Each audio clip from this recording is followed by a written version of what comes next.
You'll often see them here, weather permitting, clustered around a picnic table, a group of men talking about their lives, their community, politics, and all of it done in Punjabi. No English? No English. Well, we're doing a story on the election. Election. So, NDP, Liberals, Conservatives? Conservatives? Put your hands up. Conservative? Yep. Mr. Shori? Kang? Kang? Liberal? Kang? Yeah. Yeah. This park is in one of the few Alberta ridings that the Conservatives are fighting to hang on to. And who wins in Calgary Skyview may well depend on the support of men like these. Skyview is one of 2 new ridings created in Calgary because of redistribution. Tens of thousands of people have moved to this city in recent years, and a lot of them are ending up here in the Northeast. In fact, they're still pushing houses out into vacant farmland. Almost half of the people living here weren't born in Canada, and a large percentage of those people are South Asian. Calgary Skyview is made up mostly of an old riding that was represented by Conservative Devinder Shori.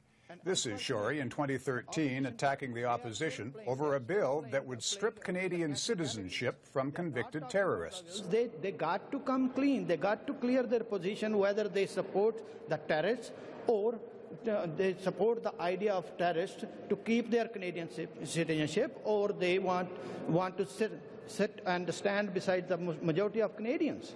The Prime Minister has been using similar messaging in this campaign to defend what is now a controversial Canadian law that also affects other rules governing Canadian immigration. So are we ready to start? Liberals believe immigration is a winning issue for their party in ridings like Calgary Skyview. Veterans like John McCallum are sent here to bolster the local campaign. Well, good morning, everybody. My name is John McCallum. I am the Liberal candidate in Markham Thornhill, and I'm also the immigration critic. So I'm happy to be here to tell you about our immigration platform, which Justin Trudeau announced very recently, and also to take any questions you may have. And I'd like, first of all, though, to thank the Sidhu and Dhaliwal family for Gariwal family, for hosting us here today. That is very much appreciated. So let me now describe our immigration platform. I start with the view that Canada should welcome all newcomers with a smile and not with a scowl. And I think the Conservatives have been doing a lot of scowling over the last 10 years. This year, if people voted the way they did in 2011, the Conservatives would win in this new riding. The economy is a top issue. They are still building houses in Calgary Skyview, but many of the projects were started before the recession. Tens of thousands of oil industry layoffs are being felt here, too. In terms of the economy, who do you think is doing better with reaching voters with their plans? Well, I think we are, because, we technically we're in a recession now. Alberta, job situation is very bad. And, 35,000 energy jobs, they are gone, and there's more layoffs coming, every day. And jobs is the issue, and with our plan, running a deficit for 3 years, and I think Alberta needs the most, because our economy is not really diversified, because we are an energy-based province, and we need that, that stimulus. That's investment. That's not deficit, that's investment, because that investment is going to, pay us, so many times over. And it's going to create jobs, and it's going to help us catch up on our infrastructure deficit, like bridges, roads, you name it. So it's win-win situation all the way around. नहीं हो ਅਸੀਂ ਜਾਣਾ ਹੁਣ ਦੌੜਨਾ ਕੀ ਕਰਨਾ ਸੀਗਾ ਪਰ ਤੁਹਾਨੂੰ ਬਸ ਪੁੱਛਣਾ ਸੀਗਾ ਵੀ ਤੁਸੀਂ ਹੁਣ ਸੋਚਿਆ ਵੀ ਕਿਹਨੂੰ ਹੁਣ ਵੋਟ ਪਾਉਣੀ ਆ ਤੁਸੀਂ ਚਿੰਤਾ ਨਾ ਕਰੋ ਸਾਡੇ ਨਾਲ ਹੀ ਆ ਹਾਂ ਤੁਹਾਡੇ ਨਾਲ ਚਲੋ ਠੀਕ ਹੈ ਜੀ ਠੀਕ ਹੈ ਥੈਂਕ ਯੂ ਤੁਹਾਡਾ ਬਹੁਤ ਬਹੁਤ thank you so much thank you New Democrats are hoping a strong national campaign, their recent win provincially, and their candidates' deep roots in the community will combine to give them an upset victory. Yeah, they're supporting.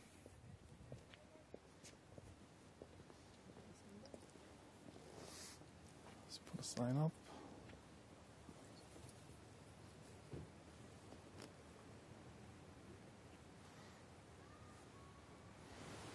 So tell me how much things have changed around here since you were a kid. Oh, I mean, in Calgary. a lot. This wasn't here when I was a kid. Yeah. Right. This is all pretty new. The expansion here. Yeah. This It's is all just flat. Prairie. Yeah. That strikes me as part of the identity, though, that Calgary now has, right? Right. Is this huge amount of growth. Yes. Yeah. And large so-called ethnic population. Very diverse.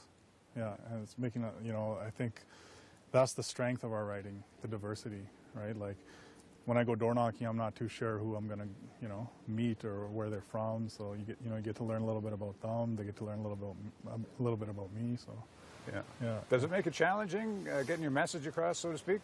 Because there's so many different languages spoken and so on?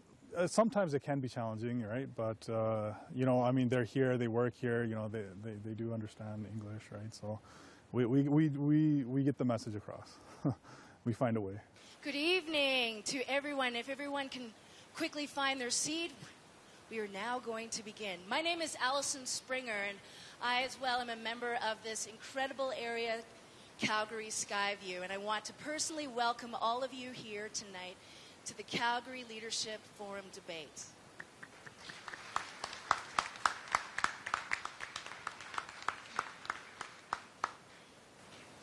Representing the New Democratic Party, Sahashavir Singh.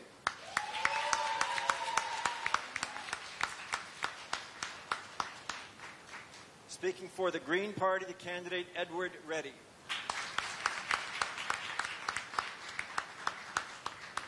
Representing the Democratic Advancement Party, Stephen Garvey.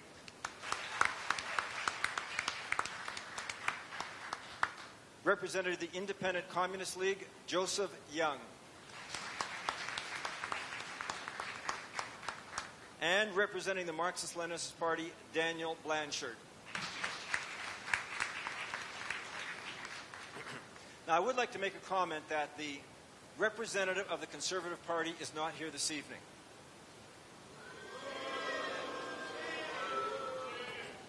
Just for the record, I want to honor our organizer, Allison, who just spoke to you. She called him at least 7 times. She visited the campaign office. I called him twice, and we were never once told that he was not coming. Now, I will tell you that the Calgary Leadership Forum believes that an important democratic tradition in Canada is that of a political debate, and that every candidate ought to stand up for what they believe in and face the electorate. So we're very disappointed in the way it was handled, and we're disappointed that the candidate is not here this evening. Mr. Shore's campaign didn't actually rule out an interview for this program. They just didn't return calls, and Mr. Shore wasn't available when we visited his office. Do you have any events or anything today, or anything going on in terms of the campaigning? Pretty much just door knocking. Yeah. Do you know where he's door knocking? Can we go watch him do that, maybe? I'm not going to divulge nothing. Okay, fair enough. Okay, well, we'll come back. Maybe, can I leave my number, or yeah. It would. I've done that a couple of times, but you never know. She'll take care for you. Okay, thanks very much. Calgary Skyview Federal Riding ਤੋਂ Liberal Party of Canada ਦੇ candidate ਸਰਦਾਰ ਦਰਸ਼ਨ ਸਿੰਘ ਕੰਗ ਜੀ ਅੱਜ ਸਾਡੇ ਨਾਲ studio 'ਚ ਨੇ ਉਹਨਾਂ ਦੇ ਨਾਲ ਗੱਲਬਾਤ ਹੋਏਗੀ। ਕੰਗ ਸਾਹਿਬ ਦੀ ਜਾਣ ਪਛਾਣ ਕਰਾਉਣ ਦੀ ਕੋਈ ਜ਼ਰੂਰਤ ਜ਼ਿਆਦਾ ਨਹੀਂ ਹੈ। ਕੈਲਗਰੀ ਮੈਕਾਲ ਤੋਂ 2 ਵਾਰ ਉਹ ਪਹਿਲਾਂ MLA ਰਹਿ ਚੁੱਕੇ ਨੇ ਔਰ ਅਲਬਰਟਾ ਲਿਬਰਲ ਪਾਰਟੀ ਨੂੰ ਰਿਪਰੈਜ਼ੈਂਟ ਕਰਦੇ ਰਹੇ ਨੇ ਪਹਿਲੀ ਵਾਰ। Why did you decide ਕਿ ਤੁਸੀਂ you decided to come into the federal politics? Well, before I go there, Nagar Saab, first of all, I'd like to thank you and other media who were at my campaign kickoff rally last night. Okay. And I want to thank each and every one, who took their precious time out to be there last night. And it was a great success. So I also apologize for those people. I'm told like about 200, 250 people, they were turned away because there was no room inside. And as you said, ਤੁਸੀਂ ਜਿਵੇਂ ਗੱਲ ਕੀਤੀ ਸੀ ਵੀ 700-800 ਬੰਦਾ ਹੈਗਾ ਤੇ ਮੇਰਾ ਖਿਆਲ ਹੈ ਵੀ 1000-1100 ਬੰਦਾ ਹੋ ਜਾਣਾ ਸੀ ਅੰਦਰ ਅਗਰ ਸਾਰਿਆਂ ਬੰਦੇ ਨੂੰ ਅੰਦਰ ਆਉਣ ਦਿੱਤਾ ਜਾਂਦਾ ਤਾਂ ਤੇ ਮੈਨੂੰ ਇਸ ਗੱਲ ਦਾ ਖਦਸ਼ਾ ਸੀਗਾ कि साडा I was under lots of pressure, बहुत मेरे ते pressure सीगा, pressure जिहड़ी सी उन्होंने हैं जी, फिर सानू बंदे बाहर भी request करना पिया बंदियां नू कि थोड़े जे बंदे बाहर चलो. She told me, there's too many people inside, please send some people outside. So we worked with the president, and I thank to God and I thank the president, and because the program was at least successful. Yeah. So finally, my question is, why did you decide to jump into the? Well, Nagar Sahib, to pata hi hai, I was going to retire. I said that last night too. I couldn't give time to my kids, when they were growing up, and now I got 4 grandkids. So, and I want to retire and spend time with them. But kuch issue eho je aaye hege ਜਿਹੜੇ ਮੇਰੇ ਜਦੋਂ ਮੈਂ MLA ਸੀ ਮੇਰੇ ਕੋਲੇ ਉਹ issue concern ਆਏ ਸੀਗੇ. ਇੱਕ ਤਾਂ ਸਾਡੇ ਸੀਨੀਅਰਸ ਦਾ ਪੈਨਸ਼ਨ ਦਾ ਮਸਲਾ ਸੀਗਾ. Seniors, they are suffering heavily because their pensions have been cut off. Another one is immigration. Immigration is very near and dear to my heart. Refugees the issue ਸੀਗਾ ਜਿਹੜਾ medical ਉਹਨਾਂ ਦੇ benefits ਜਿਹੜੇ they were taken away. So literally these were the issues they compelled me literally to run federally. And then it was from the party, Mr. Trudeau and the party and all my family and friends here, they say you should do it. So they laid down this guilt trip on me, and I caved into the pressure.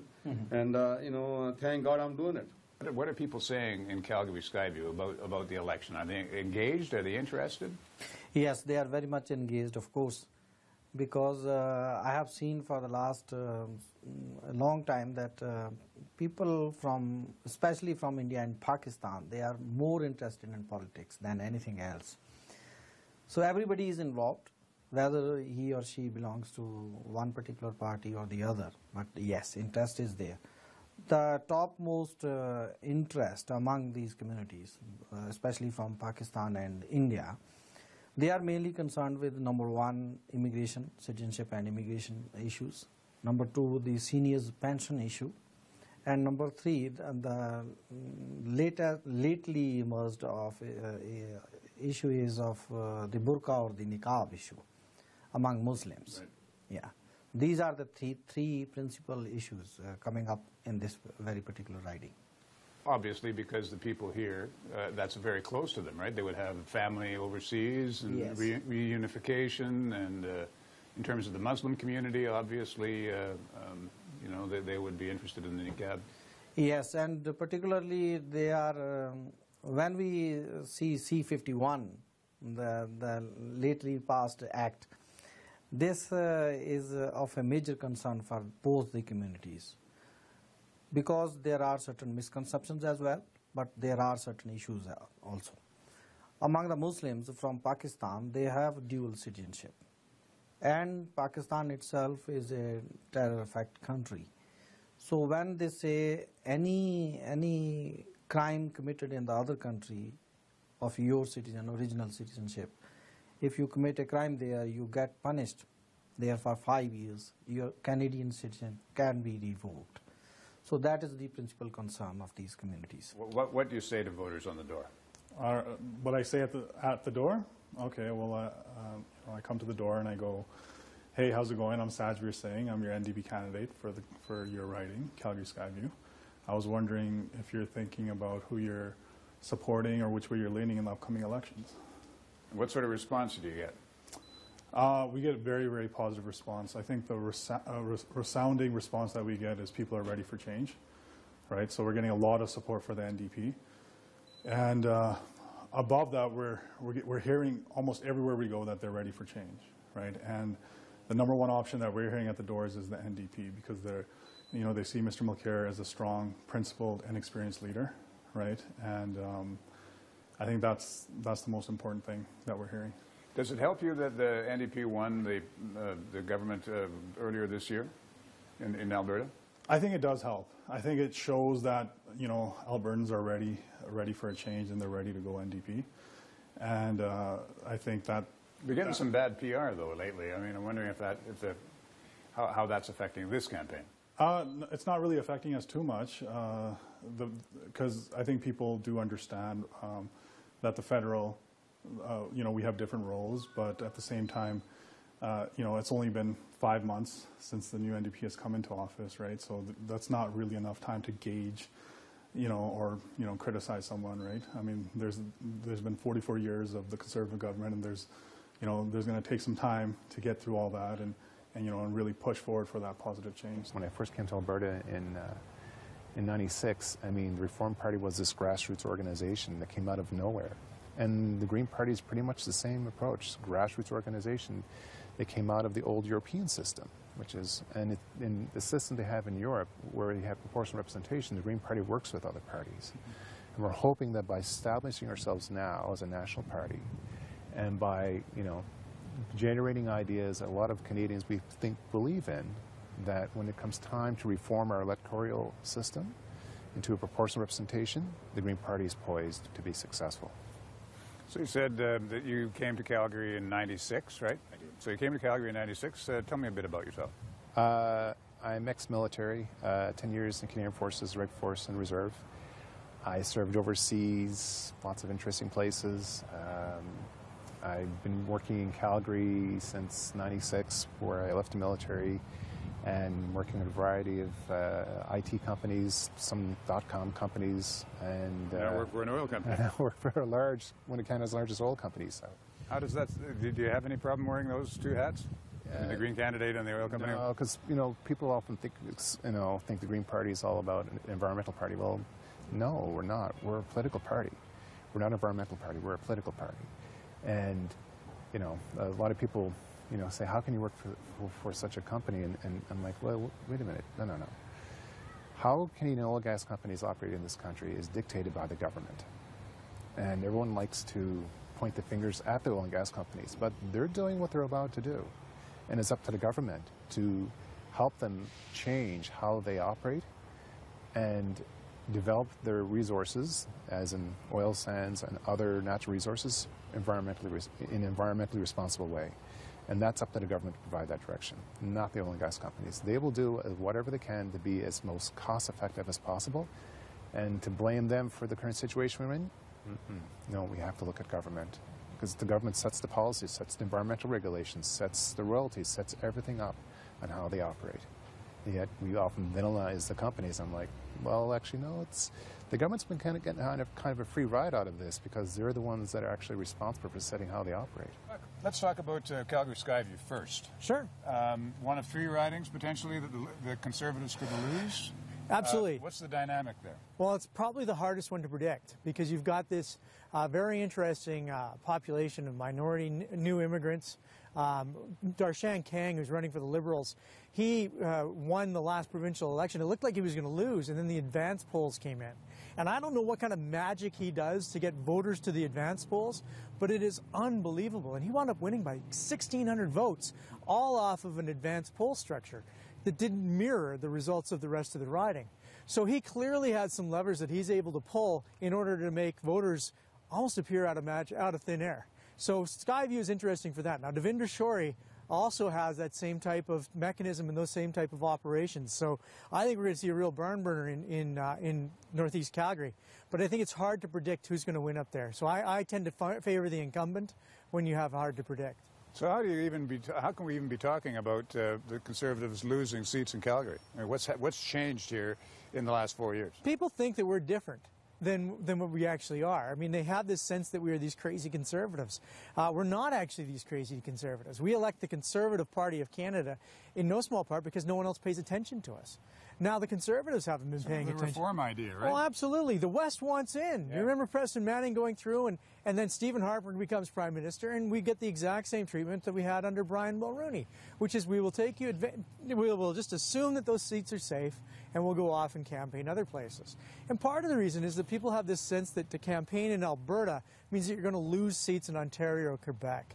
And I'm not sure that's true. I think that you can win seats across the country using solid, centrist platform policy positions. Sort of a progressive conservative idea. Well, obviously my bias, that's where I come from, is the old progressive conservative red Tory side of the party. I think that that's where most Canadians sit, and I think that that's where you see Thomas Mulcair, Justin Trudeau, and Stephen Harper all trying to get those people.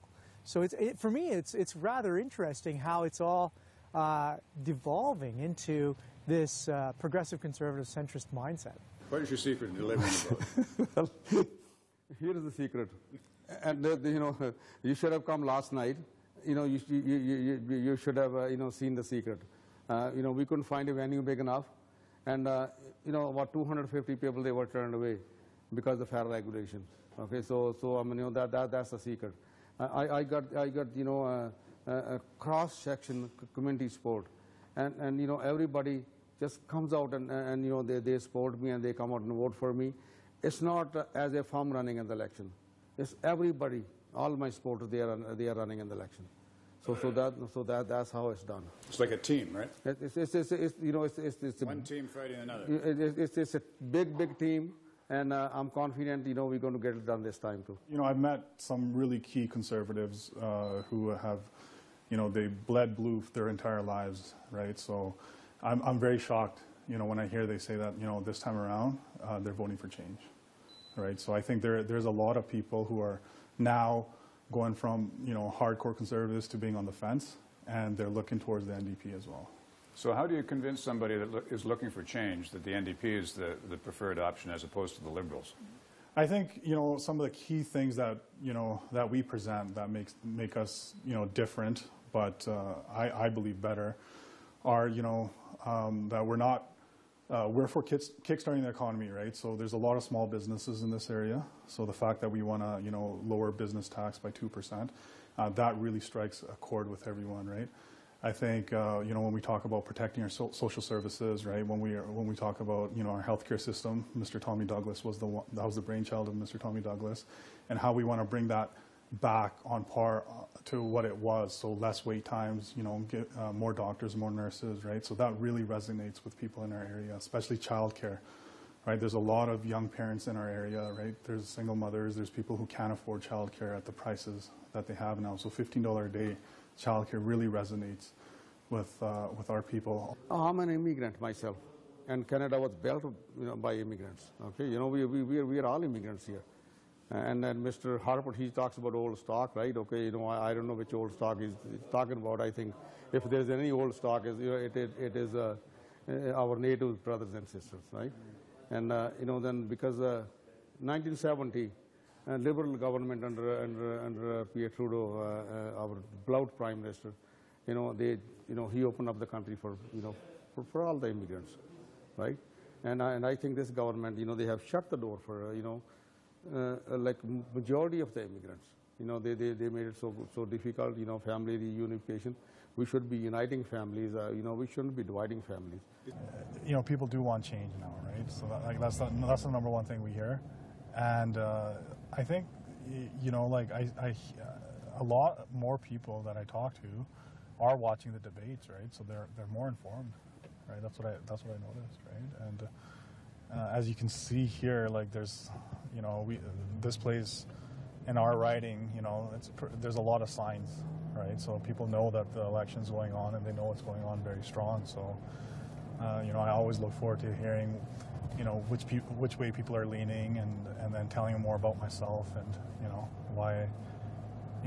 why it's important that they go out and vote, and why they should vote for me. You know, I think I really believe it's a historical election now, because it's not just about the two parties, right? There's a very important third party, and it's a real choice now, right, for people. So I think it's exciting for people, right? So I noticed, you know, maybe it's just my circle, but a lot more young people are engaged, right? And they want to be a part of they want to learn about the elections and how it works, and they want to know what's going on and how they can, you know, vote, and what the issues are, and what issues affect them. So, you know, maybe because I'm very, very involved, I see it more, but I think there's kind of an excitement in the air. The dirty secret of being a Liberal in Alberta has always been that if you want to get elected, you have to be more popular than the party. And Kent Hare is more popular than the party. Matt Grant is more popular than the party. Darshan Kang is more popular than the party. Soti is more popular, and Boissonneau in Edmonton. And even Kyle Herethia is more popular in Fort McMurray than the party is. His performance in the by-election that happened just before the election call was really quite impressive. So is the Liberal Party then federally unpopular in Alberta still? Well, it's funny. If you go door knocking, you'll still hear about the National Energy Program. Yeah. We have a very strange memory of that policy. We somehow think it really impacted the oil and gas industry. I think that if you go back, it's like saying the royalty regime that Ed Stelmach brought in destroyed the gas industry in Canada. There's many factors at play. It's not about royalties. It wasn't about the National Energy Program. It was a downturn in the economy. That's 30 years ago. Yeah, I know, and we've grown by like 1.5 million people in Alberta, and yet you still have people who say that it's the National Energy Program and the damn Liberals. When I ran Joe Clark's campaign here, or I didn't run it, but I was one of the people running Joe Clark's campaign, Joe Clark got blamed for the National Energy Program. If you had figured out that budget, sir, I wouldn't have lost my house. And of course, those two things were completely unrelated, but that was a decade ago, and now we still hear it. Somebody told me that if you want to win a seat as a Liberal in Alberta, and in Calgary particularly, you have to be more popular personally than the party is. Do you agree? Well, I can agree to some extent, because I got, when I was the MLA, everybody had my cell phone. So people were, they were able to call me directly. So it was not 9 to 5 or 8 to 4, where after 4 o'clock they cannot get hold of their, elected representative, like especially with me. And when people will phone me, I ask them, what, you're working? They say yes. I say, what hours? They say 9 to 5. I say, don't worry about it. I'll wait for you. And I even came on the weekends, to get some work done for my constituents. And that builds support, doesn't it? That definitely it builds support. And because, I had phone calls 4 o'clock in the morning. I'm not making this up. This lady, she was distraught, she had some issue. And, she had my card and she phones me and I pick up the phone and I say hello and she say hello. I say, how can I help you? And I said, this is 4 o'clock in the morning, but, I say, how can I help you now, right? And she said, I just need somebody to talk to, right? So I talked to her and she was happy and, next day was holiday. So I called Mr. Maxim. He was my, my ops manager. So I called him. I said, James, 9 in the morning. I called him about 8 o'clock and he said, get that lady to meet me in the office at 9 in the morning. That was holiday. So, we had her issue sorted out. So, so that sort of thing makes you popular in your riding? Yeah, that definitely. Popular enough to win. That's right. So with Justin, being the leader of the party, and, it's going to be a mix of both. We've seen the orange wave take over Alberta, right? So we know that NDP is strong here now, right? Yeah. But on a personal level, like I said, so since '99, I've been working with our community, and I sit on various other interfaith boards and I'm like a bridge to other communities as well. So I do have that networking skill. Plus, we have a small business that we, and we deal a lot with people in this riding actually, right? So I do have a lot of links, right? And I do have a lot of support. The Conservatives are also very effective at delivering their vote. But in this riding, things are somewhat different. A lot of the campaigning isn't being conducted in either of Canada's official languages. And victory may turn not on economic policies, but immigration.